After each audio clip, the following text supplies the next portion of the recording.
Hello everyone, welcome to the class and I hope all of you are good. तो अभी हमने जो recent lecture cover किया था उसमें हमने देखा था पीवाईक्यूज को।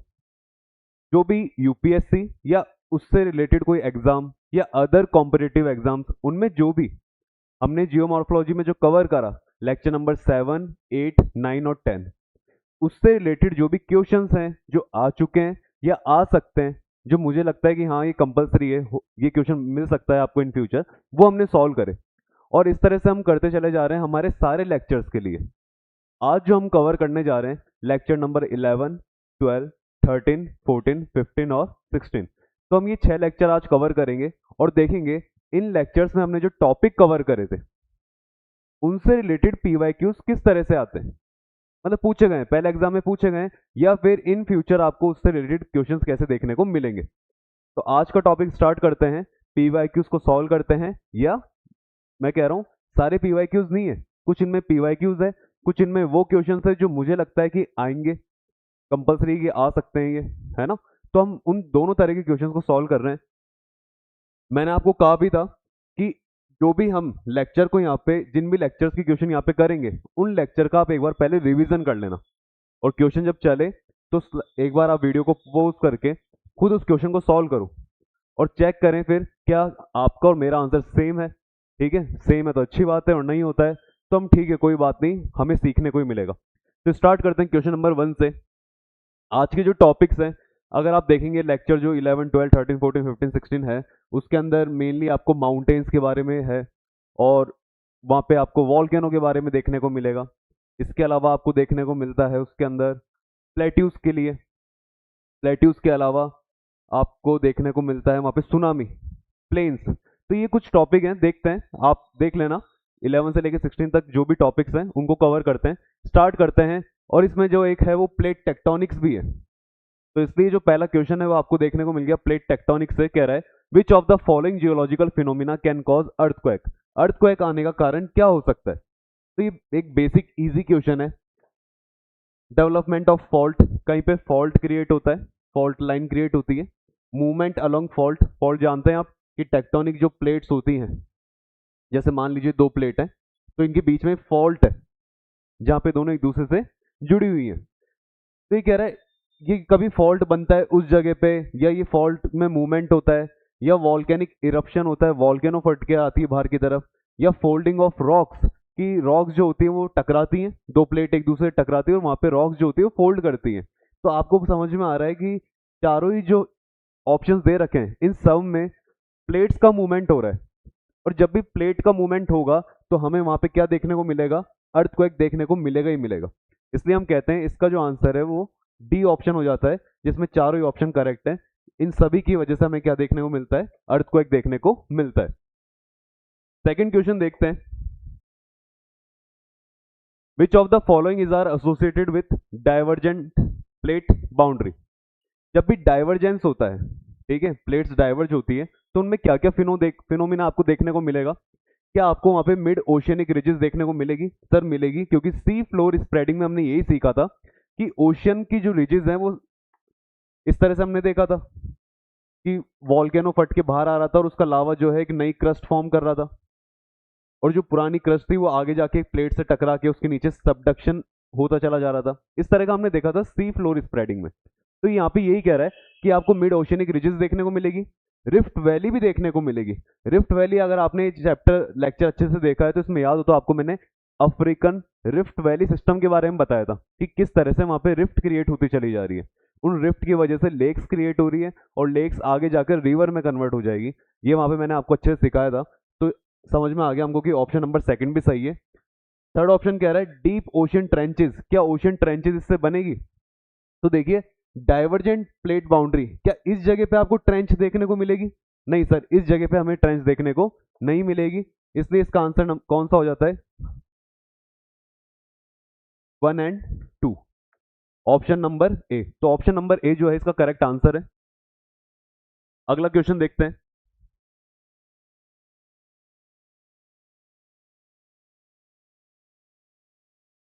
विच of the following volcanoes is located in Japan, Japan में इनमें से कौन सी वॉल्केनो आपको देखने को मिलती है। तो मैंने आपको बताया वॉल्केनो वाला जो है पार्ट इसमें कवर कर रहे हैं। अभी जो स्टार्टिंग के 2 क्वेश्चन थे वो प्लेट टेक्टोनिक के क्वेश्चन थे, लेकिन अब वॉल्केनो क्वेश्चन पूछा है तो इसमें क्या रहा है, लोकेटेड इन जापान। जब मैंने आपको वॉल्केनो के बारे में पढ़ाया था, वॉल्केनोलॉजी वाला जो हमारा लेक्चर था, उसमें हमने देखा था कि डिफरेंट टाइप्स ऑफ वॉल्केनो को देखा था। स्ट्रेटोकोन देखा था, इसको हम कंपोजिट कोन भी कहते हैं। इसके अलावा हमने देखी थी वहां पे शील्ड कोन देखा था, सिंडर कोन देखा था, इस तरह की डिफरेंट टाइप्स ऑफ वॉल्केनो देखी थी। और जब वहां पे हमने स्ट्रेटोकोन पढ़ा था या कंपोजिट कोन पढ़ा था, तो हमने एक वॉल्केनो का एग्जाम्पल उसमें लिया था जिसका नाम था माउंट फ्यूजी। माउंट फ्यूजी को मैंने आपको बताया था कि आपको जापान में देखने को मिलती है, और जापान के अंदर ये जो है वहां पे एक स्ट्रेटोकोन क्रिएट करता है, या फिर आप उसको कह सकते हो कंपोजिट कोन क्रिएट करता है। तो ये जो माउंट फ्यूजी है किसका एग्जांपल था, कंपोजिट कोन या फिर स्ट्रेटोकोन। और इस कंपोजिट और स्ट्रेटोकोन कौन से होते थे, जिसके अंदर पहले लावा आता था, फिर उसके बाद में एशिज आती थी, फिर लावा आता था, फिर एशिज आती थी, फिर लावा आता, इस तरह से एक लेयर क्रिएट होती थी, और लेयर की वजह से इसको स्ट्रेटो या फिर कंपोजिट कोन कहा जाता था। और ये जो बनती थी ये एसिडिक वाले से बनती थी। ये सारा जो है ये पुराना अपन ने पढ़ रखा है, उसका बस एक रिवीजन टाइप का भी हो जाता है बीच में जब हम क्वेश्चंस को सॉल्व करते हैं। तो माउंट फ्यूजी जो है इसका एग्जांपल हो गया जापान में। यहाँ पे एक और एग्जांपल था, अगर आपने ध्यान हो तो, माउंट हेलेंस के बारे में बताया था। माउंट हेलेंस जो है ये आपको कहाँ पे देखने को मिलता है, अमेरिका में। और यहीं पर हमने एक और एग्जांपल देखा था माउंट वॉशिंगटन का। और ये वॉशिंगटन वाला भी कहाँ देखने को मिलेगा, तो नाम से पता लग रहा है सर ये भी हमें कहाँ देखने को मिलेगा, यूएसए के अंदर। तो यूएसए में हमने 2 और माउंटेन देखे थे, माउंट हेलेंस देखा था और माउंट वॉशिंगटन देखा था, जो कि यूएसए में, जो कि एग्जांपल है आपके कंपोजिट या स्ट्रेटोकोन के। लेकिन यहाँ पे सिर्फ पूछ रहा है कि जापान में कौन सा मिलता है, तो सर माउंट फ्यूजी मिलता है। माउंट एटना आपको कहाँ देखने को मिलेगा, ये आपको इटली में देखने को मिलेगा। माउंट क्रैकटो किसमें देखने को मिलेगा आपको, इंडोनेशिया में। और मोना लोआ की बात करें तो ये आपको देखने को मिलता है हवाई के अंदर।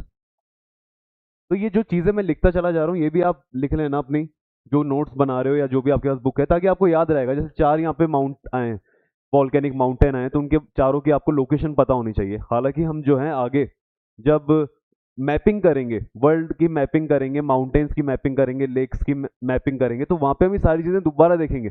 लेकिन अभी हमें जितना याद हो जाए उतना अच्छा है, ताकि उस समय हमको थोड़ा सा ईजी लगेगा, है ना, हैबिचुअल हो जाएंगे, ये चीजें दिखेंगी तो याद आ जाएगा, अच्छा अच्छा हाँ ये पढ़ा था हमने। तो थोड़ा बहुत अभी जो समझ में आ रहा है वैसे कर लेते हैं। एग्जैक्ट लोकेशन याद मत रखो, बस जगह याद कर लो, ठीक है। मैप के ऊपर वो कहाँ पे लोकेटेड है वो अपन बाद में आगे पढ़ लेंगे। क्वेश्चन नंबर 3 कंप्लीट होता है। क्वेश्चन नंबर 4 देखते हैं। Consider the following statement regarding shield cones. Shield cone को लेके क्या स्टेटमेंट सही है। अब शील्ड कोन जो होते हैं वो अभी हमने जो देखा था वो कंपोजिट कोन था, या फिर जिसको आपने स्ट्रेटोकोन का। ये कोन जो होते हैं ये थोड़े इस तरह ही रहते हैं जो अभी हमने पहले देखा। लेकिन बात करते हैं शील्ड वॉल्केनो। शील्ड वॉल्केनो किस तरह की थी, ये थोड़ी इस तरह से वॉल्केनो बनती है, मतलब थोड़ी फैली हुई होती है। अब शील्ड वॉल्केनो इस तरह से फॉर्म होती है, क्यों ऐसा होता है, क्योंकि सर इसका जो लावा होता है वो कैसा लावा होता है, बेसिक लावा होता है। कैसा लावा रहता है, बेसिक। और जो ये स्ट्रेटोकोन बन जाता है इसमें लावा कौन सा होता है, एसिडिक। तो बेसिक लावा है, बेसिक लावा होता है तो सर ये इतना दूर तक क्यों जा रहा है, क्योंकि इसमें गाढ़ापन कम होता है, मतलब इसकी लिक्विडिटी ज्यादा होती है, ठीक है। और विस्कोसिटी इसकी कम होती है, गाढ़ापन इसमें कम होता है। विस्कोसिटी का मतलब जो गाढ़ापन है वो कम मिलेगा, तो विस्कोसिटी कम होने की वजह से दूर तक फैलता है। इसके फर्स्ट ऑप्शन में कह रहा है they are found by highly viscous, तो सर बिल्कुल गलत है, क्योंकि ये गाढ़ा नहीं होता, ठीक है, ये फ्लूइड होता है, फ्लूइडिटी इसकी ज्यादा होती है। तो पहला वाला ऑप्शन गलत हो जाता है। दे हैव जेंटल स्लोप, इनके जो स्लोप होते हैं वो जेंटल होते हैं, मतलब ज्यादा अचानक से ऐसे सीधे वाले स्लोप नहीं होते, जेंटल स्लोप होते हैं, तो ये बात सही है। तो इसका ऑप्शन जो है वो ओनली 2 जो है करेक्ट है। तो वॉल्केनो का एक और क्वेश्चन आया है यहाँ पे। नेक्स्ट क्वेश्चन देखते हैं, ये भी वॉल्केनो से रिलेटेड है। विच one of the following rocks is found by cooling and solidification of magma. वैसे अगर देखें तो ये वॉल्केनो के अलावा अगर मेनली देखा जाए तो ये रॉक का क्वेश्चन है, जो हमने पेट्रोलॉजी के अंदर पढ़ा था रॉक्स के बारे में, उससे रिलेटेड क्वेश्चन है कि मैग्मा के सॉलिडिफिकेशन होने से कौन सी रॉक फॉर्म होती है। तो सर ये तो बड़ी बेसिक सी बात पूछी है। 3 तरह की रॉक पढ़ी थी हमने वहाँ पे। एक तो हमने इग्नियस रॉक को पढ़ा था, फिर उसके बाद में मेटामॉर्फिक रॉक देखा था, और साथ में हमने सेडिमेंट्री रॉक को देखा था। हमें जो समझ में आता है वो समझ में आता है इग्नियस रॉक, क्योंकि सबसे पहले मैग्मा के ठंडा होने की वजह से लावा जो होता है, लावा जब बाहर आता है तो लावा के ठंडे होने की वजह से जो सबसे पहले रॉक फॉर्म होती है वो इग्नियस रॉक होती है। तो ये इजी सा क्वेश्चन था एक। नेक्स्ट क्वेश्चन पे चलते हैं, question number 6। Granite is an example of, granite जो है वो किस तरह की रॉक है? तो ग्रेनाइट जो होती है, ये पहली बात आपको पता होना चाहिए कि अर्थ की सरफेस के अंदर बनती है या बाहर की तरफ। तो सर ग्रेनाइट एक क्रिस्टलाइन रॉक है, एक मजबूत रॉक है, और क्रिस्टलाइन होने की वजह से हमें एक चीज पता है कि सर वो इग्नियस रॉक है। और अगर क्रिस्टलाइन है तो वो कहाँ पे बन रही है? जमीन के अंदर बन रही है। जब ये टॉपिक देखा था तो वहां पे इस तरह की बातें हमने समझी थी। किस तरह की रॉक जो होती है वो कहाँ पर फॉर्म होती है, किस तरह से फॉर्म होती है, वो सारी चीजें हमने जानी थी। इसलिए हम इसका जो आंसर है वो कह सकते हैं कि सर इसका आंसर ऑप्शन नंबर बी है, इंट्रूसिव इग्नियस रॉक, अंदर बनने वाली इग्नियस रॉक।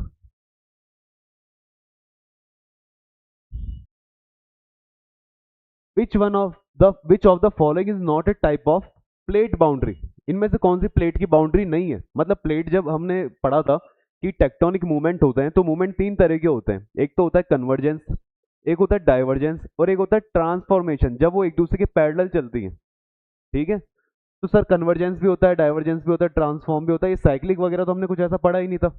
तो आंसर कौन सा हो जाएगा इसका? साइक्लिक, कि इस तरह की कोई भी प्लेट का मूवमेंट नहीं होता है। Consider the following statement, statement दे रखे हैं, आपको कंसिडर करके बताना है कौन कौन से सही है। तो मैंने आपको बताया कि हम जो ये 11, 12, 13, 14, 15, 16 कर रहे हैं, इसमें एक लेक्चर जो है वो सुनामी का भी है, इसलिए यहाँ पे सुनामी के क्वेश्चंस भी हैं। सुनामी के बारे में देखो क्या कह रहा है, tsunami are generated due to under sea earthquake. अगर जहाँ पे ओशियन है और उस ओशियन के नीचे जो जमीन होती है, अगर वहां पे कोई अर्थक्वेक आता है तो उसकी वजह से सुनामी आती है। और ये सही बात है, हमने पढ़ा था, क्योंकि जब जमीन में अर्थक्वेक आता है तो उसके ऊपर का जो पानी है वो भी डिस्प्लेस होने लगता है।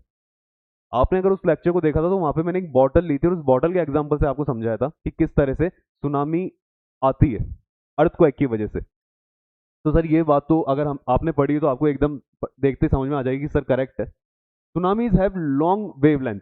क्या सुनामी की जो वेवलेंथ होती है वो लॉन्ग होती है क्या?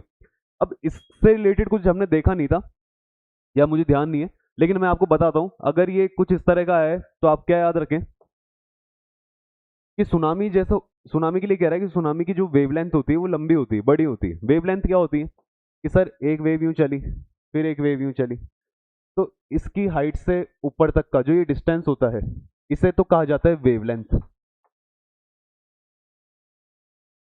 और जो यहां से यहां तक की हाइट होती है इसे या तो आप कह दो वेव हाइट, वेव की जो हाइट होती है। ठीक है, वेव यूं जा रही है तो एक वेव के जो ऊपर वाले पार्ट से दूसरे ऊपर वाले पार्ट के बीच का जो डिस्टेंस होता है उसे तो कहा जाता है वेवलेंथ। और जो नीचे नॉर्मल लेवल से जहां तक वो वेव उठ रही है ऊपर की तरफ उसे कहा जाता है वेव की हाइट। अब ये क्या होता है, ये वेरी करते हैं। वेरी किस अकॉर्डिंग करते हैं कि सर अगर आप इनको देखोगे, एक तो डीप ओशियन में सुनामी को अगर आप कहाँ देखते हैं, डीप ओशियन में आ रही है, या फिर वो आ रही है नियर शैलो कोस्टल रीजन। ठीक है, आपको सुनामी दो ही तरफ देखने को मिलेगी, या तो बिल्कुल समुद्र के बीच में जहां पे गहरा समुद्र है, या फिर आपको देखने को मिलती है जहां पर हम बीचेस पे जाते हैं तो वहां पे सुनामी आ जाती है। ठीक है, जो कि शैलो कोस्टल रीजन होता है, वहां पे पानी इतना गहरा नहीं होता। तो सर दोनों जगहों पर सुनामी में क्या डिफरेंस देखने को मिलता है? डीप जो ओशियन होते हैं इन जगहों पर आपको वेवलेंथ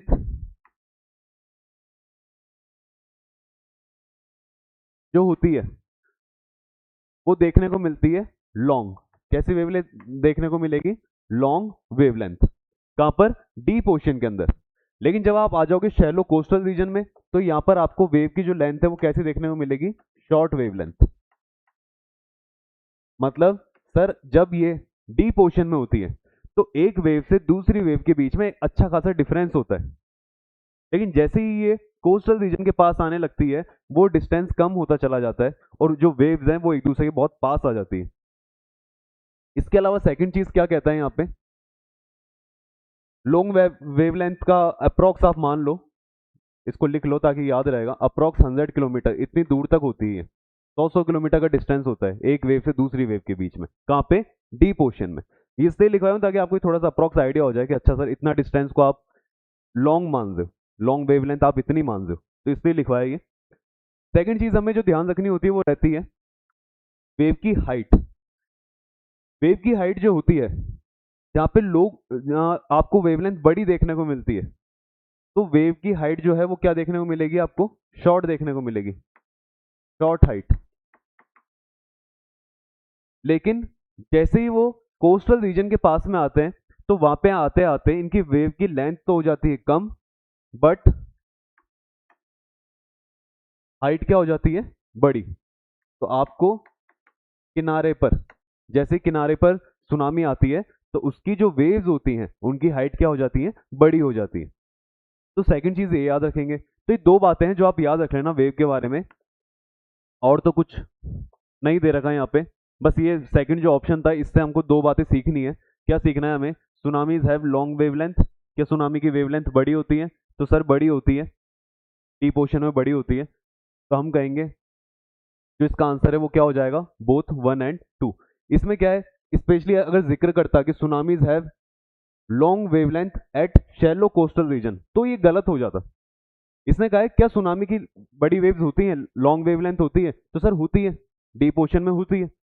तो इसका आंसर जो है वो क्या हो जाएगा आपका कि सर फर्स्ट भी सही है और सेकंड भी सही है। तो both 1 and 2 answer is correct. तो सुनामी के बारे में ये दोनों बातें याद रखना, आप इन फ्यूचर आगे काम आ जाए आपके। और इसके अलावा तो मुझे लग रहा नहीं है कुछ इसमें बताने वाली बात है। देखेंगे अगर कोई क्वेश्चन आएगा इस तरह से टकराएगा तो हम उसके बारे में जान लेंगे। हालांकि हमने लेक्चर कवर करा था तो उसमें सारे पार्ट हमने देख लिए थे, लेकिन कभी कभार क्वेश्चन कुछ इस तरह से आता है कि उसमें उससे भी हम कुछ पार्ट्स को कवर करते हैं। इसलिए मैं कहता हूँ हमेशा क्वेश्चंस को भी करते चले जाओ।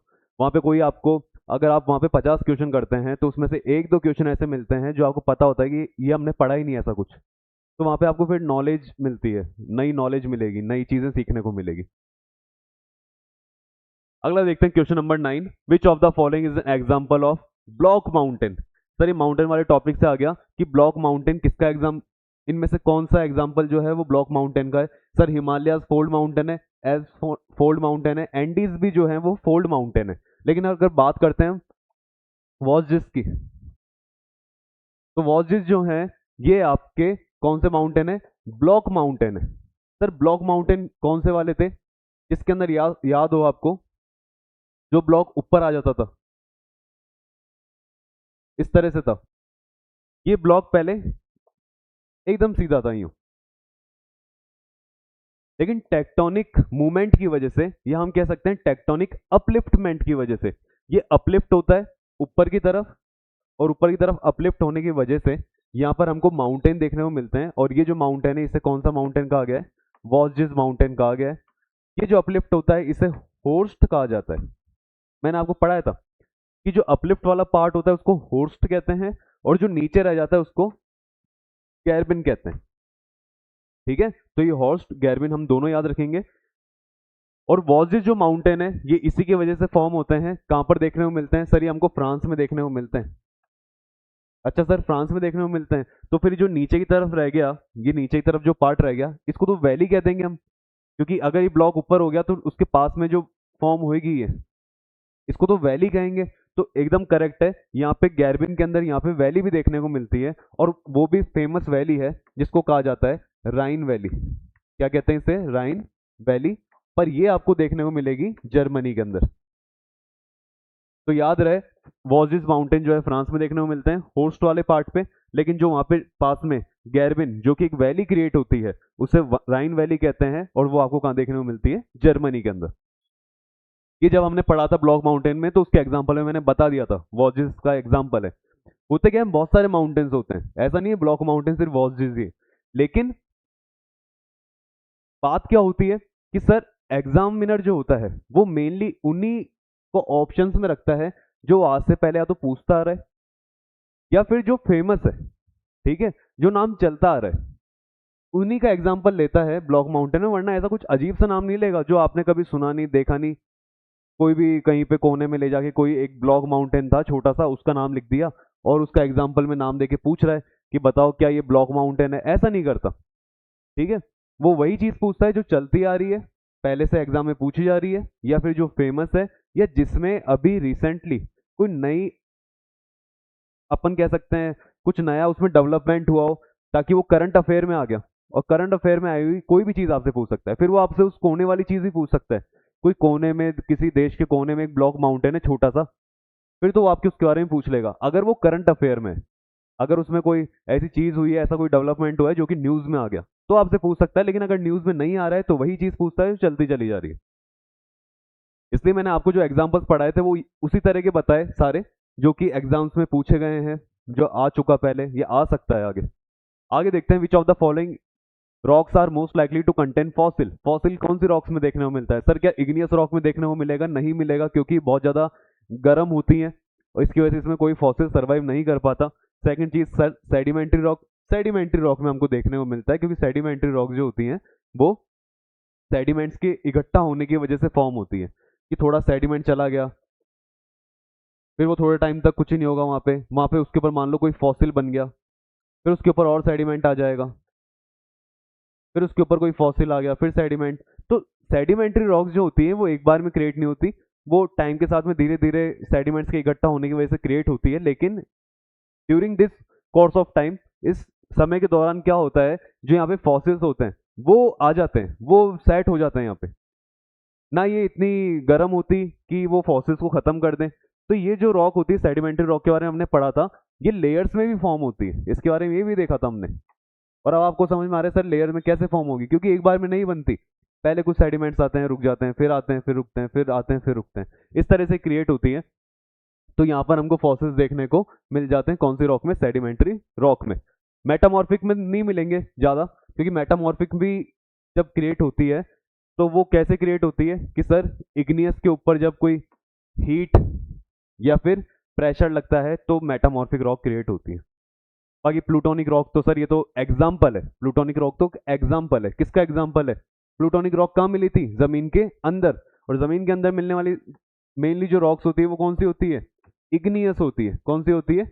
इग्नियस। लेकिन जमीन के अंदर मिल रही है तो इसे हम कहते हैं इंट्रूसिव इग्नियस रॉक। चलिए देखते हैं question number 11, which of the following is associated with subduction zone. Subduction जो जोन होता है उसके अंदर कौन सी चीज उससे एसोसिएटेड है? तो सर प्लेट्यू है क्या? प्लेट्यू बिल्कुल नहीं है। रिफ्ट वैली है क्या? नहीं है। मिड ओशियनिक रिजेस नहीं है। सर ओशियनिक ट्रेंच, ट्रेंच ऐसे तो क्रिएट हो रही थी कि एक प्लेट जो है दूसरी प्लेट के, और दूसरी प्लेट जो है वो उसके नीचे चली जाती है, सबडक्ट हो जाती है।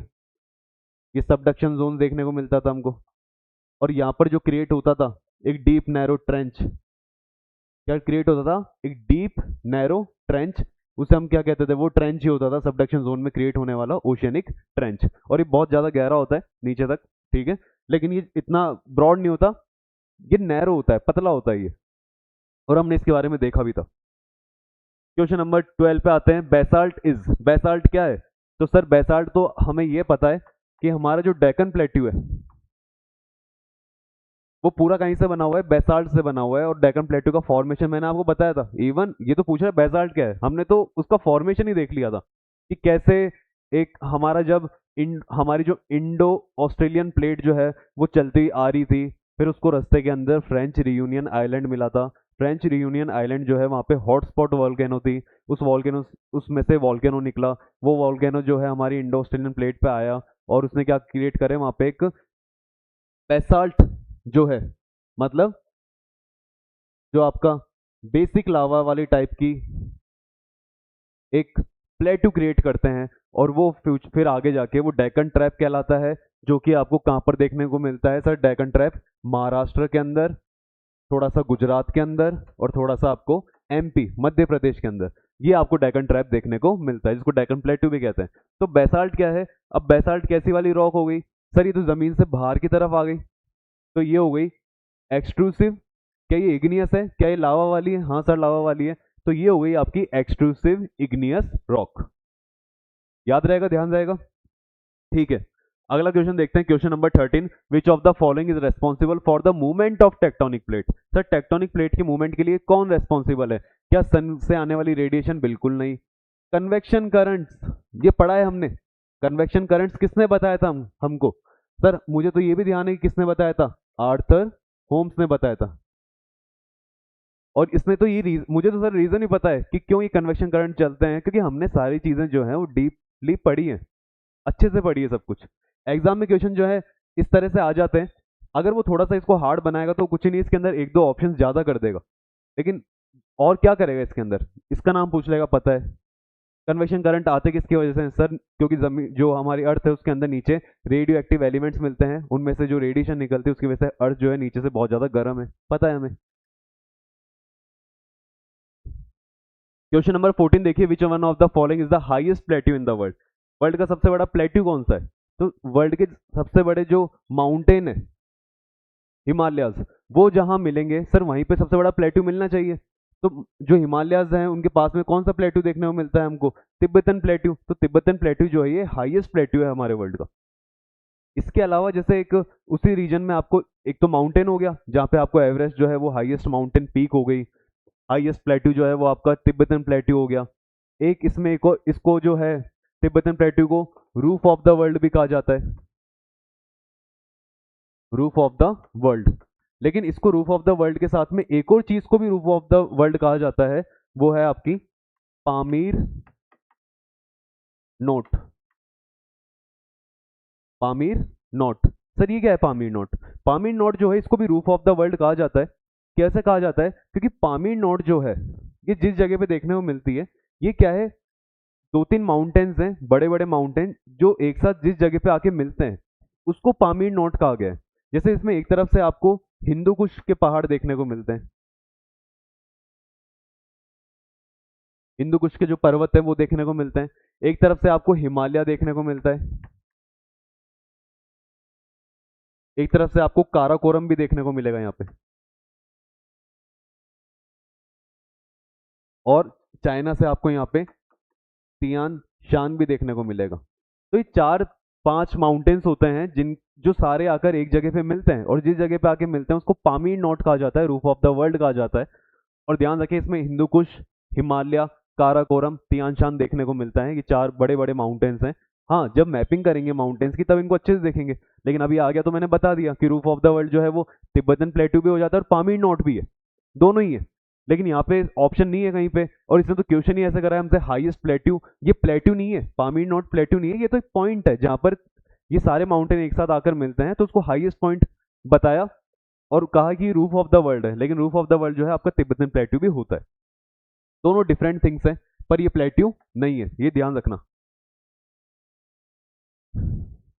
Next question, which of the following volcano is located in Italy? Sir Italy में कौन सी देखने को मिलती है? तो अभी हमने देखा था एटना जो थी इटली के अंदर थी, फ्यूजी जो थी जापान के अंदर थी, किलीमंजारो, किलीमंजारो जो है ये आपको अफ्रीका में देखने को मिलती है। सर अफ्रीका तो एक कॉन्टिनेंट है, ठीक है, उसमें तो बहुत सारी कंट्री है, कौन सी कंट्री में देखने को मिलती है? तो ये आपको तंजानिया में देखने को मिलती है। कहाँ देखने को मिलेगी? तंजानिया में देखने को मिलेगी। और पोपोकैटपेट जो है ये आपको मैक्सिको में देखने को मिलेगी। पोपोकैटपेट जो है ये थोड़ा सा इसमें क्या इरप्शन होता रहता है, इसलिए नाम आ गया यहाँ पे। तो ये आपको मैक्सिको में देखने को मिलती है। मैंने आपको बताया जब ये अजीब सा जो नाम आता है कि सर जो कभी सुना नहीं, देखा नहीं, कभी एग्जाम्पल में पढ़ा नहीं, वो नाम आ जाता है, तो क्या कारण है उसका? क्योंकि वो न्यूज में आया होगा, और ये न्यूज में इसलिए रहता है क्योंकि इसके अंदर इरप्शन होते रहते हैं, इरप्शन होने की वजह से न्यूज में रहता ही है। और मैक्सिको में आपको पोपोकैटपेट जो है ये वॉल्केनो देखने को मिलती है। ध्यान रहेगा। में आगे चलते हैं। Which of the following is are metamorphic rock? कौन सी इनमें से मेटामॉर्फिक? अब देखो मेटामॉर्फिक का पहला क्वेश्चन है, पूछ रहा है डायरेक्ट कौन सी रॉक है मेटामॉर्फिक, तो आपको पता होना चाहिए कि सर ये रॉक्स बनी कहीं से। मार्बल था ये डायरेक्टली नहीं बनता, ये बनता है लाइमस्टोन। लाइमस्टोन के ऊपर जब हीट और प्रेशर पड़ता है तो उसकी वजह से मार्बल क्रिएट होता है। तो सर मार्बल जो है एक मेटामॉर्फिक रॉक है। स्लेट की बात करें, ये मैंने आपको लिखवाई थी सारी, ध्यान रखना, ये लिखवा रखा है। स्लेट जो है ये कौन सी रॉक है? तो स्लेट जो है वो बनता है क्ले या फिर शेल पे जब हीट और प्रेशर आता है, तो सर ये भी एक मेटामॉर्फिक रॉक हो गई। क्वार्ट्जाइट जो है, क्वार्ट्जाइट किसकी वजह से बनती है? क्वार्ट्जाइट बनती है आपकी सैंडस्टोन की वजह से।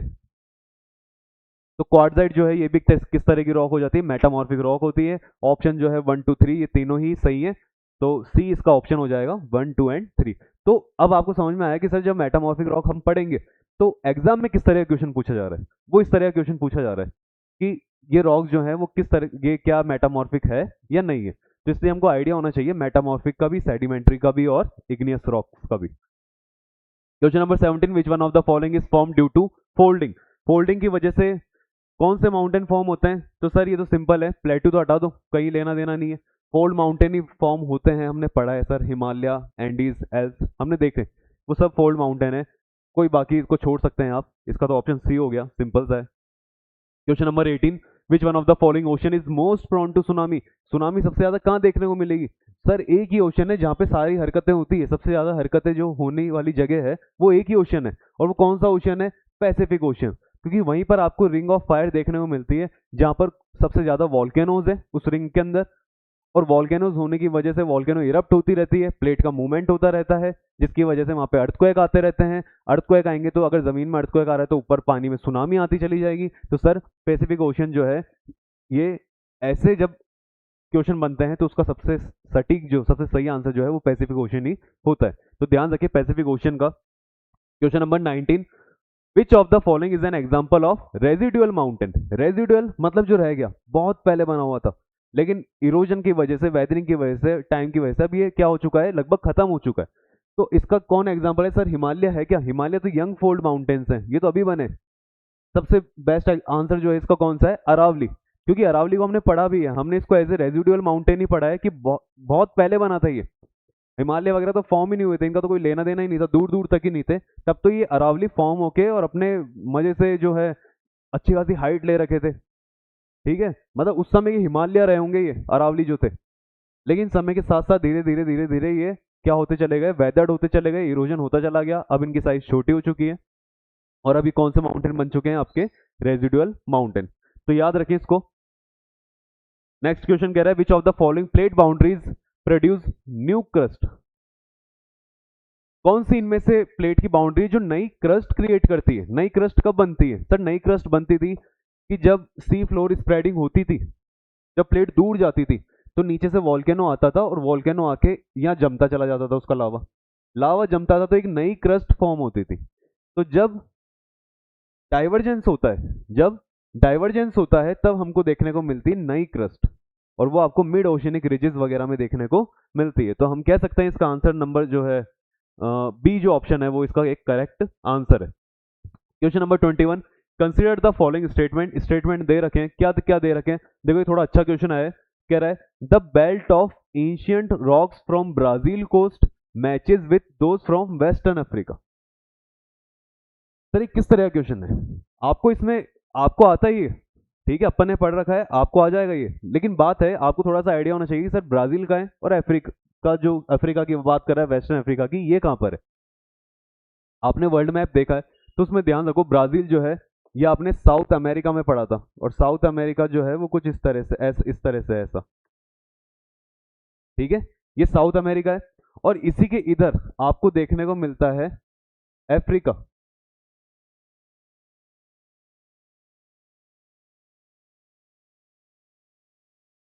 इस तरह से आपको इधर अफ्रीका देखने को मिलता है। कह रहा है ब्राजील, ब्राजील जो है आपको साउथ अफ्रीका, ये जो साउथ अमेरिका है उसमें यहाँ पे देखने को मिलता है, इधर की तरफ ब्राजील, ठीक है, थोड़ा ऐसे एग्जैक्ट मैंने बनाया नहीं, पर इधर की तरफ है ब्राजील। और जो आपको देखने को मिलता है वेस्टर्न अफ्रीका, अफ्रीका का वेस्ट वाला पार्ट, तो ये है ही सर, इधर ये पूरा वेस्टर्न है। कह रहा है एंशियंट जो रॉक्स है वो जो ब्राजील की कोस्ट पे देखने को मिलेगी, जो ब्राजील की कोस्ट है यहाँ पे समुद्र की सीमा है, वही सेम रॉक्स जो होती हैं वो आपको वेस्टर्न अफ्रीका में देखने को मिलेगी। तो सर करेक्ट बात है, क्योंकि प्लेट टेक्टोनिक थ्योरी जब हुई थी तो वहां पे अल्फ्रेड वैगनर ने इसी तरह से हमको समझाया था कि अगर आप चाहो तो सारे कॉन्टिनेंट्स को एक तरह से दोबारा जोड़ सकते हैं, जस्ट लाइक ए पजल, एक पजल की तरह आप इनको सबको जोड़ सकते हैं। तो ये देखो, ये जाकर ये दोनों पार्ट एक दूसरे में जुड़ जाएंगे, और जुड़ने की वजह से हमें समझ में आता है कि सर ये बात करेक्ट हो जाती है कि जो यहाँ पर आपको रॉक्स देखने को मिलेगी वही यहाँ पे देखने को मिलेगी, और हमने पढ़ा भी था इसके बारे में, एक जिक्सॉ फिट ऐसे करके हमने देखा था, जिक्सॉ पजल या फिर जिक्सॉ फिट जो था अफ्रीका का, जो हमने करा था इसका साउथ अमेरिका के साथ में, साउथ अमेरिका के साथ में अफ्रीका का हमने जिक्सॉ फिट करके देखा था कि दोनों एक दूसरे में क्या हो रहे थे, फिट हो रहे थे। सेकंड कह रहा है the gold deposit of Ghana are derive from Brazil plateau. Ghana के अंदर मिलने वाले जो गोल्ड के डिपॉजिट हैं, अब बस आपको ये पता होना चाहिए घाना किधर की तरफ है, क्योंकि सर ब्राजील में इधर वाली चीज जो है वो यहाँ वाली जगहों पे मिल जाएगा और घाना यहीं पर है। अगर कोई मान लो यहाँ पर ये ऐसी कंट्री का नाम देता जो कि आपको इधर की तरफ मिलती तो गलत हो जाता, क्योंकि वहां वहां का और यहाँ का कोई लेना देना नहीं है। लेकिन ये जो दोनों पार्ट हैं ये पहले टाइम पे कहा जाता है, एल्फ्रेड वैगनर ने कहा कि ये दोनों क्या थे, सेम थे, जुड़े हुए थे। इसलिए हम कह सकते हैं गाना पे मिलने वाले और या ब्राजील में मिलने वाले जो गोल्ड के डिपॉजिट हैं वो सेम है। और थर्ड कह रहा है तो Gondwana system of sediment is found in multiple southern continents. तो ये बात भी करेक्ट है, क्योंकि हमने देखा था जब पेंजिया डिवाइड हुआ तो ऊपर वाला पार्ट तो लॉरेशिया था, जिसको आपने यूरेशिया भी कहा, ऊपर वाला जो पार्ट था, और जो नीचे साउथ में आया उसको हमने नाम दिया था गोंडवाना लैंड। और गोंडवाना जो लैंड थी इसके लिए तो कह रहा है कि सदर्न कॉन्टिनेंट्स में इसी के सेडिमेंट्स आपको देखने को मिलते हैं। तो सर सही बात है, क्योंकि साउथ के अंदर गोंडवाना लैंड आ गई थी और ऊपर की तरफ जो है आपको यूरेशियन या फिर लॉरेशिया वाला जो था पार्ट देखने को मिलता है। तो इसका जो ऑप्शन है द बेल्ट ऑफ एंशिएंट, ये सही था, ये भी सही था और ये भी सही है। 1, 2 एंड 3 तीनों जो है यहाँ पर करेक्ट ऑप्शन है। Question number 22, consider the following statement about sedimentary rock. Sedimentary rock को लेकर कौन कौन सी बातें सही है। They are formed at earth surface, earth की सरफेस के ऊपर ही फॉर्म होगी, एकदम करेक्ट है, ऊपर की तरफ ही फॉर्म होगी सेडिमेंट्री रॉक, क्योंकि वहीं पर हमको एयर से वाटर से उस पे वेदरिंग देखने को मिलती है। तो करेक्ट है ये option. They involve weathering of pre existing rock, ये भी करेक्ट है सर, इसमें पहले की जो रॉक्स होती है उनकी वेदरिंग देखने को मिलती है। दे कंटेन फॉसिल, करेक्ट है, फॉसिल भी मिलती है सर यहाँ पे, हमने देखा अभी। दे अकर इन लेयर, देख लिया ये भी कि सर लेयर में होती है, करेक्ट है। तो चारों ऑप्शन जो है ये करेक्ट हो जाते हैं यहाँ पे 1, 2, 3 एंड 4। तो क्वेश्चन नंबर 22 का आंसर जो है वो सी हो जाएगा, 1, 2, 3 एंड 4। इस तरह के क्वेश्चन आते हैं, आपको पता होना चाहिए, समझ होनी चाहिए कि अब हम जो चीजें पढ़ते चले जा रहे हैं, है ना, ये क्वेश्चन सॉल्व करोगे फिर दोबारा से आप रिवीजन करोगे तो आपको पता रहेगा कि किस तरह से इन चीजों को पढ़ना है। जो आपने नोट्स बना रखे हैं, जब भी किसी बुक में से रीड करोगे तो आपको आइडिया लग जाएगा कि हाँ इस तरह के क्वेश्चन पूछे जाते हैं और हमको सिर्फ यही पढ़ना है, और एक्स्ट्रा जो चीजें हैं उन पर इतना फोकस नहीं करना है ना। जरूरी होते हैं क्वेश्चन, इसलिए जरूरी है, वरना जब सीधे बुक उठाते हैं तो हमें पता ही नहीं होता क्या आएगा क्या नहीं आएगा, और हम सब कुछ पढ़ने लग जाते हैं, सारी डिटेल लेने लग जाते हैं अच्छे से, सब कुछ जो काम नहीं आती। फोकस उस पर करें जो आपके एग्जाम में पूछा जा रहा है। क्वेश्चन नंबर 23 देखते हैं, क्या रहा है, कंसिडर द फॉलोइंग स्टेटमेंट, क्या बात कर रहा है। Most magmas are mixture of solid liquid and gas. Sir जमीन से जो मैग्मा निकल कर आता है उसमें सॉलिड भी होता है, लिक्विड भी होता है, गैस भी होती है, सही बात है, क्योंकि अर्थ के अंदर तीनों तरह की चीजें, सॉलिड लिक्विड गैस, तो वही बाहर आ जाता है। तो पहला ऑप्शन करेक्ट है। सेकंड कह रहा है water vapour and CO2 are common gases in magma, correct है सर, क्योंकि CO2 वाटर वेपर आपने बताया था, मीथेन वगैरह इस तरह की गैसेज थी जो इसमें से बाहर आती थी। थर्ड कह रहा है basaltic magma is hotter than silicic magma, इसको समझाओ सर। अब देखो, अगर थोड़ा सा दिमाग लगाओगे, हमने इसको पढ़ा नहीं कि बेसाल्टिक मैग्मा गर्म होता है, सिलिकिक मैग्मा थोड़ा ठंडा होता है, या शायद पढ़ा भी हो, मुझे ध्यान नहीं है ना, शायद पढ़ा दिया था जब हमने बेसाल्टिक और सिलिकिक मैग्मा में डिफरेंस करा था, तो वहां पे मैंने लिखवाया था।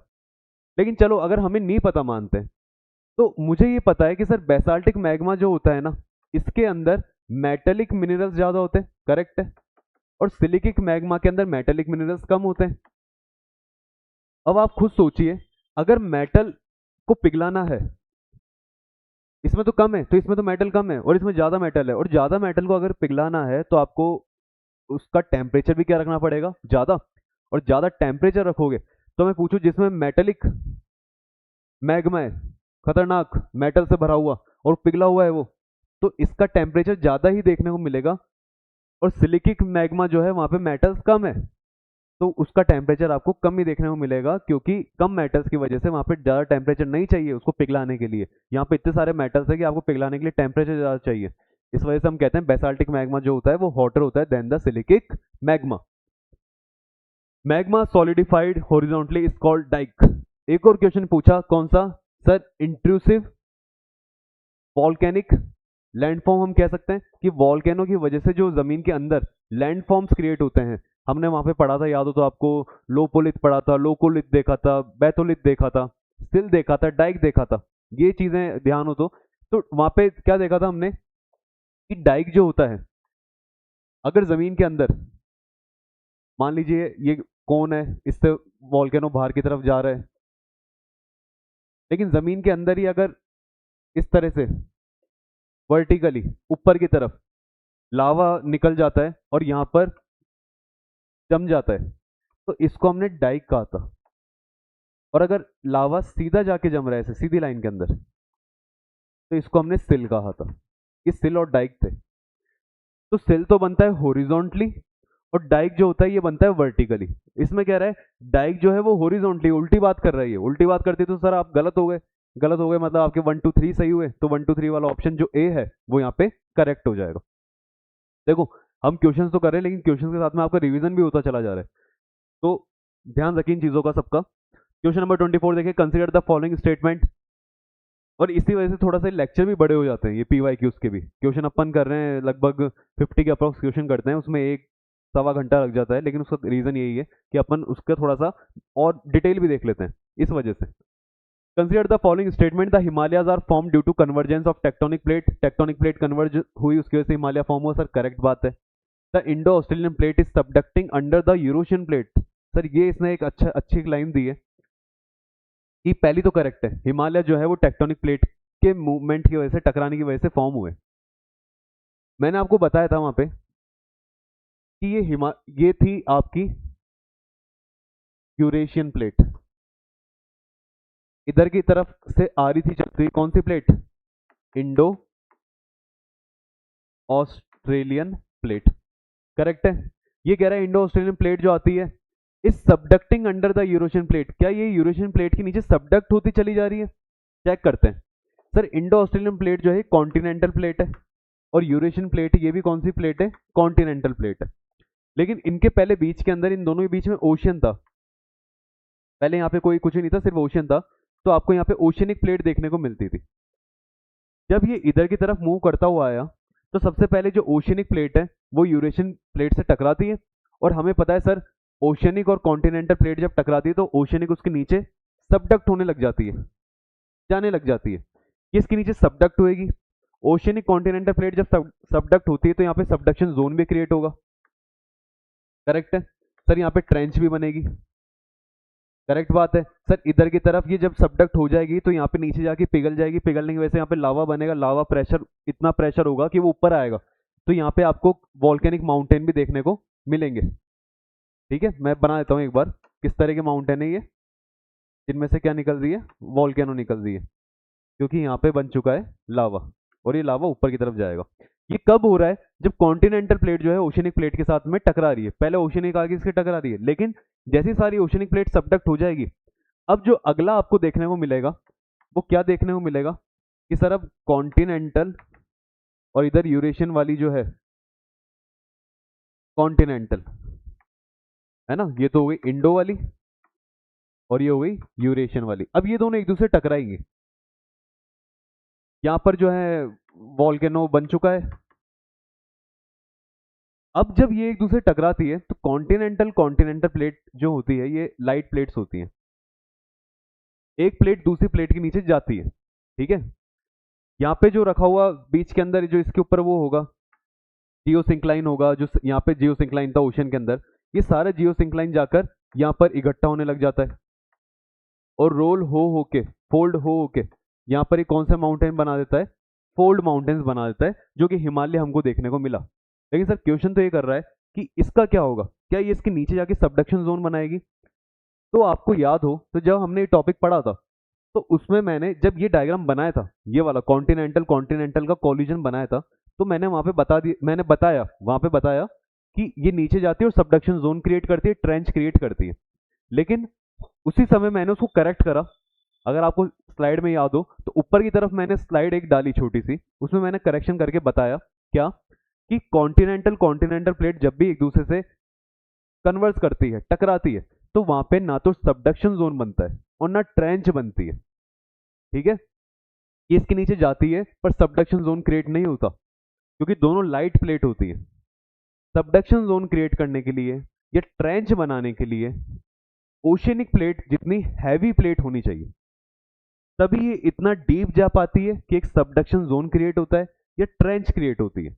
कॉन्टिनेंटल कॉन्टिनेंटल के कोलिजन के अंदर कॉन्टिनेंटल प्लेट लाइट होती है, और जो लाइट वाली प्लेट होती है वो दूसरी कॉन्टिनेंटल प्लेट के नीचे की तरफ जाती है, लेकिन डीप नहीं जाती, जिसकी वजह से ना तो सबडक्शन जोन देखने को मिलता है ना ट्रेंच देखने को मिलती है।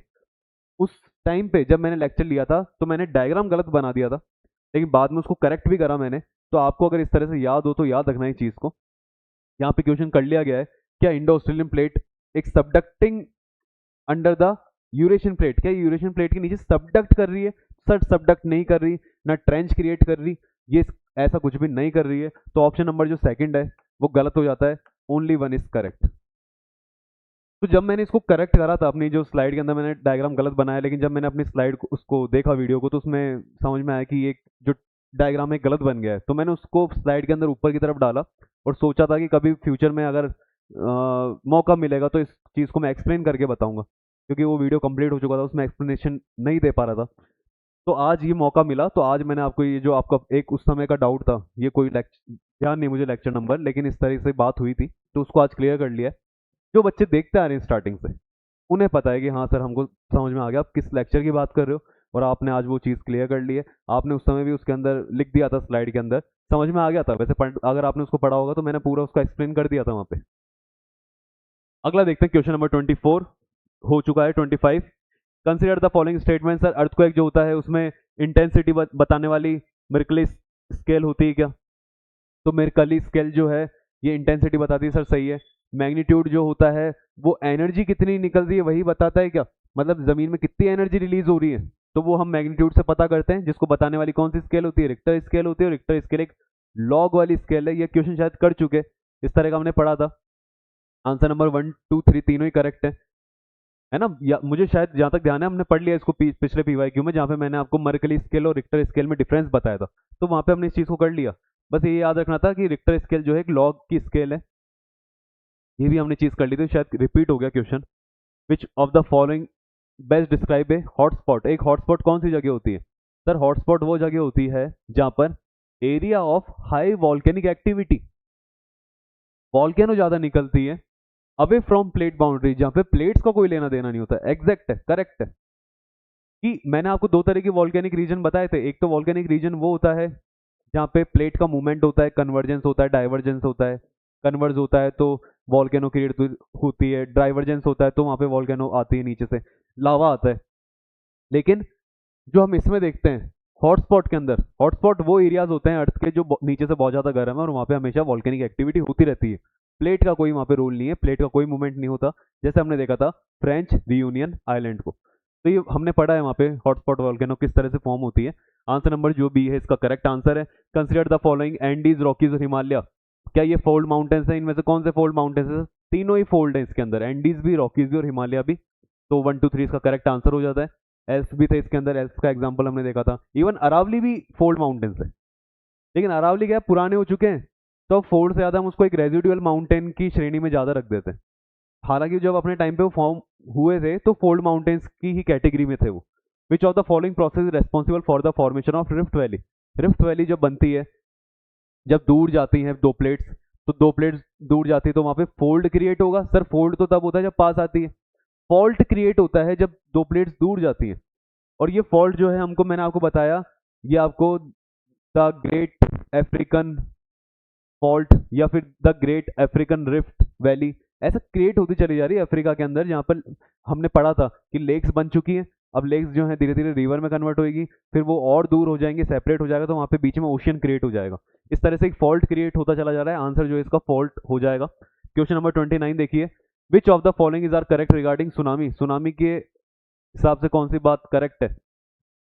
ये पढ़ा हमने, सुनामी वाला भी डिफरेंस देखा था। तो they are of long wavelength waves, correct बात है सर, इसमें लॉन्ग वेवलेंथ होती है। They travel faster in shallow water, shallow water में तेज ट्रेवल करती है। तो वहां पे जो हमने डिफरेंस करा था उस डिफरेंस में बात लिखना, हमने जो डिफरेंस लिखा था इसमें 1 और 2 पॉइंट हो गए थे हमारे। थर्ड पॉइंट में लिखना, अगर डीप वाटर की बात करते हैं तो वहां पे they travel slower. Deep water में सुनामी की जो वेव्स होती है वो धीरे ट्रेवल करती है, लेकिन जब शैलो वाटर होता है, शैलो वाटर वाला जो था, दे ट्रेवल फास्टर। शैलो वाटर में ये तेज ट्रेवल करती है। तो हमने इसको माना कि सर ये भी करेक्ट है, they travel faster in shallow water, they are long wavelength waves, ये भी करेक्ट है। They are caused by displacement of water, क्योंकि वाटर डिस्प्लेस कैसे होता है सर, नीचे से जमीन डिस्प्लेस होती है, खिसकती रहती है, तो ऊपर का वाटर भी मूव करने लग जाता है। तो इसके लिए इसका आंसर क्या हो जाएगा, 1 2 3 तीनों ही क्या हो जाते हैं, करेक्ट हो जाते हैं। तो वो लिख लेना, जो 3 पॉइंट्स, जो 3 पॉइंट था, है ना, थर्ड पॉइंट जो है वो लिख लेना, जिससे हमको एक डिफरेंस पता लग गया कि सर सुनामी जो होते हैं ना, उसके भी एक तरह से दो मूड है। एक मूड तो उसका देखने को मिलता है डीप वाटर में, एक मूड आपको उसको देखने को मिलता है शैलो वाटर के अंदर। क्वेश्चन नंबर 30 देखिए, which of the following is not associated with the convergent boundary. Convergent boundary का कौन सा फिनोमिना इसके अंदर नहीं है।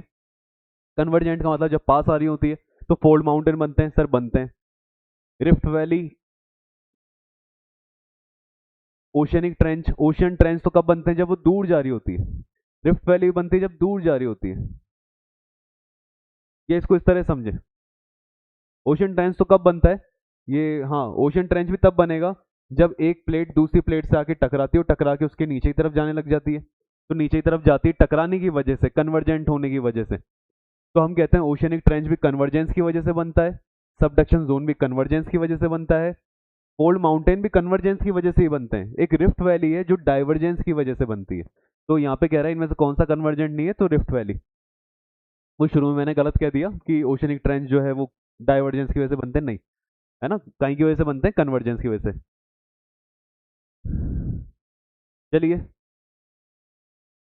Which of the following rocks are form due to cooling of lava at surface.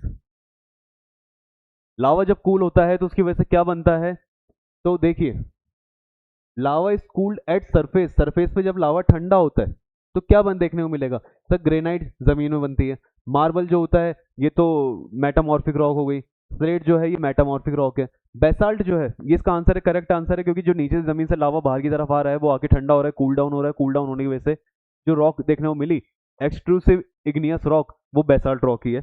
तो आंसर इसका देख लिया हमने 31 का। 32 देखिए, कह रहा है consider the following statement, plate tectonic explains continental drift, correct बात है। It explains sea floor spreading, दोनों बात सही है सर, ये तो बेसिक सा क्वेश्चन आ गया 32।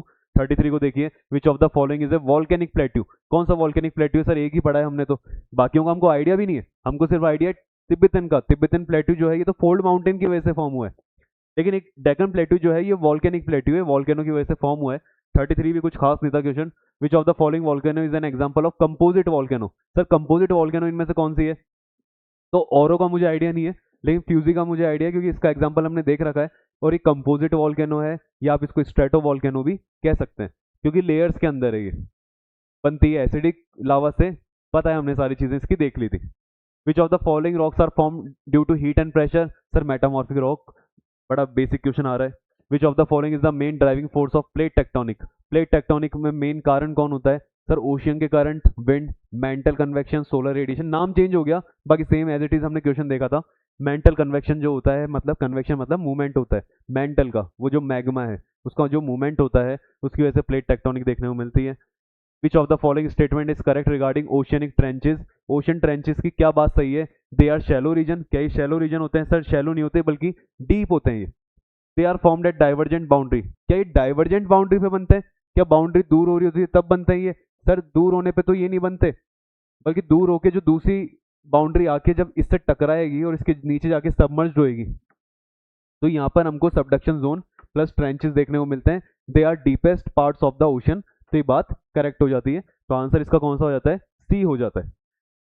Question number 38, which of the following statement is correct regarding basalt, basalt की कौन सी बात सही है सर, इट इज एक्सट्रूसिव, बाहर की तरफ ही बन रही है, तो इसमें कुछ ज्यादा खास था नहीं। इवन तो हमको इसका पूरा नाम भी पता है, एक्सट्रूसिव इग्नियस रॉक, हमने तो इतना पढ़ लिया इसके बारे में। Question number 39, which of the following associated with the Pacific ring of fire, ring of fire जानते हैं हम sir, sir ring of fire की क्या क्या खास बात है, एब्सेंस ऑफ अर्थक्वेक, यहाँ पे अर्थक्वेक नहीं आते, बिल्कुल गलत बात है। स्टेबल है, बिल्कुल गलत बात है। लो सिस्मिसिटी, मतलब यहाँ पे ज्यादा सिस्मिक वेव्स, सिस्मिक एक्टिविटी देखने को नहीं मिलती, जो ही गलत बात है, क्योंकि सर ये तो बड़ा खतरनाक रीजन है, यहाँ पे हमेशा कुछ ना कुछ चलता रहता है, तो ये हाई वॉल्केनिक एक्टिविटी करेक्ट बात है। तो यहाँ पे ऑप्शन जो बी है 39 का वो करेक्ट है। Question number 40, which of the following statement is correct, tsunami originate due to wind, हवा की वजह से आती है, सर बिल्कुल गलत है। Tsunami originate due to tectonic disturbance, ये सही बात है, नीचे टेक्टोनिक डिस्टर्बेंस होता है जिसकी वजह से अर्थक्वेक आते हैं, अर्थक्वेक आने की वजह से हमें वाटर का डिस्प्लेसमेंट देखने को मिलता है, जिसकी वजह से सुनामी आती है। और सुनामी कहते हैं कि जब सुनामी जो होती है, जब अर्थक्वेक आता है तो वहां पे दो तरह की वेव जनरेट होती है, एक तो प्राइमरी वेव्स होती है, सेकेंडरी वेव्स होती हैं, वो सरफेस पे आती हैं, ठीक है। लेकिन जब सुनामी बनती है, सुनामी के अंदर ना तो हमको प्राइमरी वेव देखने को मिलती है ना सेकेंडरी, मतलब प्राइमरी और सेकेंडरी क्योंकि हमने पढ़ा था वो एक प्राइमरी और सेकेंडरी वेव जो है वो आपकी बॉडी वेव्स थी, सरफेस वेव नहीं थी, सरफेस पे नहीं आती थी, वो अर्थ के अंदर अंदर तक रहती है, जो लैंड वाला पार्ट है, जो हार्ड वाला पार्ट है, वो वहीं तक रहती है। तो प्राइमरी वेव्स, सेकेंडरी वेव्स जो है ये बॉडी वेव्स हैं जो लैंड की सरफेस के अंदर अंदर रहती है। सुनामी जो है वो लैंड की सरफेस से बाहर जो ओशन में वाटर भरा हुआ है वहां पे हमें देखने को मिलता है। इसको आप देखो, अगर नहीं आ रहा समझ में, तो ये जो लैंड है इसके अंदर ही आपको प्राइमरी और सेकेंडरी वेव देखने को मिलेगी। जैसे ये भी आपकी लैंड ही है यहाँ पे, लेकिन लैंड का वो वाला पार्ट जहाँ पे पानी भरा हुआ है, ओशन, तो ये ओशियन है। अब प्राइमरी और सेकेंडरी वेव तो यहीं तक आएगी, हालांकि सेकेंडरी का तो हमें पता नहीं, लेकिन प्राइमरी तो यहाँ तक ही आएगी। अब ओशियन वाला जो है, ये सेकेंडरी लिख देते हैं, मान लीजिए यहीं पे नीचे एपी सेंटर है, इस जगह पे, इस जगह पे इसका एपी सेंटर फोकस है, और यहीं से जो है लैंड, जो वॉल्केनिक, सॉरी अर्थक्वेक जो है वो यहीं से स्टार्ट हो रहा है। तो यहीं से स्टार्ट होने की वजह से आपको क्या देखने को मिलेगा कि सर यहाँ से प्राइमरी सेकेंडरी वेव्स रिलीज होती हैं, इसकी सरफेस तक आती है, लेकिन सरफेस पे ट्रैवल नहीं करती, सिर्फ बॉडी के अंदर अंदर ट्रैवल करती है, क्योंकि बॉडी वेव्स है। लेकिन बात करें अगर यहाँ पे इस जगह पे कौन सी वेव्स आएंगी, तो यहाँ पे इन वेव्स को सुनामी वेव्स ही कहा गया है, क्योंकि नीचे से कोई वेव्स ऊपर नहीं आती। फिर क्या होता है, ये खुद मूवमेंट करने लगती है लैंड, जब ये लैंड मूवमेंट करने लगेगी तो ऊपर का वाटर भी डिस्प्लेस होगा, हिलने लगेगा। जब वाटर हिलने लगेगा तो वहां पे जो वेव्स बनेंगी, उन वेव्स को हमने सुनामी वेव्स कह दिया, कोई स्पेशल अलग से वेव्स का नाम नहीं दिया। जैसे हमने अर्थक्वेक में पढ़ा था कि सरफेस पे चलने वाली वेव्स जो होती है, एक तो लव वेव थी, एक रैली वेव थी, दो तरह की वेव देखी थी, ऐसा कुछ नाम नहीं है यहाँ पे। ओशियन में जब इस तरह की वेव चल रही है तो उसको सुनामी वेव ही कहा गया है, अर्थक्वेक की वजह से आने से। तो इसका आंसर जो है वो बी हो जाएगा, 40 का। ये मैंने आपको चीज उस समय समझाई थी जब हमने सुनामी के बारे में पढ़ा था। Question number 41, which of the following mountain is not a fold mountain. अब देखो फोल्ड माउंटेन कौन सा नहीं है सर, हिमालय नहीं है, एल्प्स नहीं है, एंडीज नहीं है, अरावली भी नहीं है। अरावली भी इसके अंदर फोल्ड माउंटेन नहीं है, क्योंकि मैंने बताया जब स्टार्टिंग में फॉर्म हुआ था अपने टाइम पे, तो अरावली उस समय एक फोल्ड माउंटेन की तरह बना था, लेकिन आज के टाइम पे ये मोर देन द फोल्ड, ये कहीं में आ चुका है, एक रेजिडुअल माउंटेन में आ चुका है। तो अगर हमसे ये ऑप्शन दे रहे हैं तो इसमें सबसे अलग जो ऑप्शन लग रहा है, डिफरेंट लग रहा है, वो अरावली है, इसलिए हम कह देंगे फोल्ड माउंटेन नहीं है, हालांकि अपने टाइम पे था। आज के टाइम पे ये मोर देन द फोल्ड, ये कहीं की कैटेगरी में आता है, आपके fold mountain, sorry residual mountain की कैटेगरी में आता है, इसलिए हम कहते हैं अरावली इसका आंसर है। Which of the following is an example of intrusive rock. Intrusive अंदर जमीन के अंदर मिलने वाली, तो सर ग्रेनाइट है, granite is a intrusive igneous rock. Which of the following is associated with transform boundary. Transform boundary कौन सी होती है सर, जब भी प्लेट का मूवमेंट होता है तो तीन तरह के मूवमेंट होता है, या तो कन्वर्जेंस होता है, डाइवर्जेंस होता है, या ट्रांसफॉर्म होती है, आगे पीछे चलती है, तो ये हमने देखा था। तो ट्रांसफॉर्म बाउंड्री में कह रहा है क्या देखने को मिलेगा, क्या वॉल्केनो देखने को मिलेगी सर, नहीं, हॉरिजॉन्टल मूवमेंट होता है, हॉरिजॉन्टल मूवमेंट होता है। तो इसका जो आंसर है 43 का, वो बी ऑप्शन हो जाएगा। 44, विच of the following is correct regarding lithosphere. Lithosphere का तो ये शायद पिछले जो हमारा लेक्चर है उसका क्वेश्चन आ गया। लिथोस्फेयर की क्या बात सही है, it includes crust and upper mantle, पढ़ा है हमने उस समय, शायद कर लिया होगा इस क्वेश्चन को, रिपीट हो गया दिखता है ये। विच of the following is not an example of igneous rock, कौन सी नहीं है, जो इग्नियस, ग्रेनाइट एक इग्नियस रॉक है, बेसाल्ट भी इग्नियस रॉक है, बस ये इंट्रूसिव है, ये एक्सट्रूसिव है। ऑब्सीडियन, ऑब्सीडियन कौन सी रॉक है सर, हमें पता है, इसका जो आंसर है, इसका जो आंसर है वो मार्बल होगा, क्योंकि हमें पता है मार्बल जो है ना वो इग्नियस थी, वो मेटामॉर्फिक रॉक है। अब बात आती है लेकिन ऑब्सीडियन कौन सी रॉक है, ऑब्सीडियन आपकी एक्सट्रूसिव, याद रखना एक्सट्रूसिव इग्नियस रॉक है। और इंट्रूसिव इग्नियस रॉक जो थी उसका एग्जांपल हमने देखा था प्लूटोनिक, प्लूटोनिक रॉक। तो ऑब्सीडियन आपकी एक्सट्रूसिव है, प्लूटोनिक आपकी इंट्रूसिव है। Which of the following is responsible for formation of mountain. Mountain बनने के लिए क्या जरूरी है, प्लेट टेक्टोनिक्स का मूवमेंट होना सर, वही जरूरी है, हम यही पढ़ते आ रहे हैं। 47, विच of the following volcano is located in Italy. Italy में कौन सी है, तो माउंट एटना हो गई। विच of the following associated with subduction. Subduction हमको कहाँ देखने को मिलता है, डाइवर्जेंस पे, कन्वर्जेंस पे, ट्रांसफॉर्म पे, रिफ्ट पे। सबडक्ट जब वो नीचे की तरफ जाता है, तो नीचे की तरफ कब जाता है, जब कन्वर्जेंस हो रहा होता है, कन्वर्ज हो रही होती है, और एक उसके नीचे की तरफ चली जाती है। Next question, question number 49, which of the following rocks are layered. Layered कौन सी रॉक होती है सर? Sedimentary rock. आपने बताया कि लेयर भी होती है, उसमें फॉसिल भी होते हैं, दोनों चीजें उसमें देखने को मिलेगी। और क्वेश्चन नंबर 50 देखिए, which of the following is correct regarding sea floor spreading. Sea floor spreading के बारे में क्या बात सही है? It destroys crust. नहीं सर, क्रस्ट को डिस्ट्रॉय नहीं करता, बल्कि यहाँ तो क्रस्ट फॉर्म होती है। It occurs at trenches. क्या ये ट्रेंचेस पे होता है? सी फ्लोर स्प्रेडिंग जो होती है क्या वो ट्रेंचेस पे होती है? तो सर ट्रेंचेस पे नहीं होती। इस तरह से सी फ्लोर में हमको स्प्रेडिंग देखने को मिलती है, यहाँ से वॉल्केनो निकलता है, बाहर आ रहा होता है। ये दोनों जो प्लेट है, ये वाली प्लेट है और ये वाली प्लेट है, ये एक दूसरे से कहाँ जा रही होती है? ओशनिक प्लेट्स हैं दोनों। ये दोनों ओशनिक प्लेट एक दूसरे से दूर जा रही होती है। वॉल्केनो ऊपर आता है, लावा गिरता है, नई क्रस्ट बनती है, नई क्रस्ट बनती है। अब जब ये ओशनिक प्लेट इधर आ रही होती है तो यहाँ पे कॉन्टिनेंटल प्लेट मिलेगी, और ये कॉन्टिनेंटल प्लेट के साथ में आके टकराती है, और टकराने के बाद में कहाँ चल जाती है? इसके नीचे की तरफ। जहाँ नीचे जाती है तो यहाँ पे क्या क्रिएट करती है? सबडक्शन जोन, और साथ में क्या बना लेती है? ट्रेंचेस बना लेती है। तो इट अकर्स एट ट्रेंचेस। क्या सी फ्लोर स्प्रेडिंग ट्रेंचेस पे हो रही है? सर ट्रेंचेस पे नहीं हो रही है, तो यहाँ हो रही है। सी फ्लोर तो यहाँ स्प्रेड हो रहा है, जिस जगह पे स्प्रेड हो रहा है क्या वहां पे नई क्रस्ट बन रही है? सर क्रस्ट बन रही है। तो इसका आंसर क्या हो जाएगा? बी। तो ये ध्यान रखना, ट्रेंचेस सबडक्शन ये बनता है कन्वर्जेंस पे, और सी फ्लोर स्प्रेडिंग दूर हो रही होती है, और वो डाइवर्जेंस पे हो रही होती है, वहां पे नई क्रस्ट बन रही होती है। क्वेश्चन नंबर 50 हो गया। तो ये कंप्लीट हो चुका है। हमने जो है हमारे लेक्चर नंबर 11, 12, 13, 14, 15, 16 इन सबके 50 क्वेश्चंस करे। टोटल 50 क्वेश्चंस हमने कंप्लीट कर लिए हैं। अब आपको आइडिया हो चुका है कि इन लेक्चर से किस तरह के क्वेश्चंस करे जाते हैं। क्वेश्चंस यहाँ पे कुछ इजी थे, ठीक है, ज़्यादा हार्ड क्वेश्चंस तो नहीं थे। अप्रॉक्स हमको तो सारे इजी लग रहे हैं, क्योंकि हमने शायद पढ़ लिया है इसलिए हमें इजी लग रहे हैं। एग्जाम के अंदर अगर आपके पास कोई मान लीजिए PYQ की बुक है, या फिर आपके पास कोई और क्वेश्चन बैंक्स हैं, उनसे भी क्वेश्चन सॉल्व करना स्टार्ट करें, ताकि आपको आइडिया हो जाएगा कि जो हम चीज़ें पढ़ रहे हैं उनसे क्वेश्चन किस तरह से करे जाते हैं।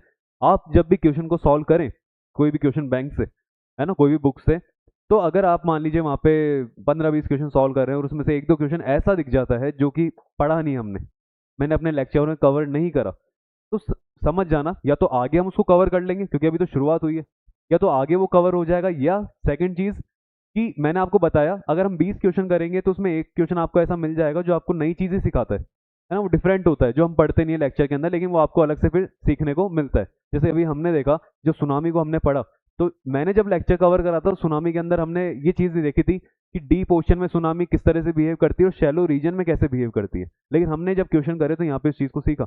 इसलिए मैं आपको सारे क्वेश्चन भी करा रहा हूँ ताकि कुछ पार्ट अगर रह जाए तो इसके थ्रू हम कवर कर लें। अगर आप भी क्वेश्चन बैंक को सॉल्व करते हो, वहाँ पे कुछ पार्ट आपको ऐसा मिल जाता है कि सर या तो आपने पढ़ा है नहीं, या क्या पता आप पढ़ाओगे या नहीं पढ़ाओगे, लेकिन आप अपनी तरफ से उसको थोड़ा सा कवर कर ले, है ना। मिलेंगे अगली क्लास में, रिवीजन करना। अगली जो लेक्चर आने वाला है उसके अंदर हम 16 से आगे 17, 18, 19, 20, 21, 22 के अप्रॉक्स तक मैं मतलब 6-7 लेक्चर कवर करूंगा। उसके अपन 50, 55 जो भी 50 से 55 तक PYQs उनको सॉल्व करेंगे, देखेंगे। आप तब तक उनका रिवीजन करो। मिलेंगे अगली क्लास में, तब तक के लिए गुड बाय।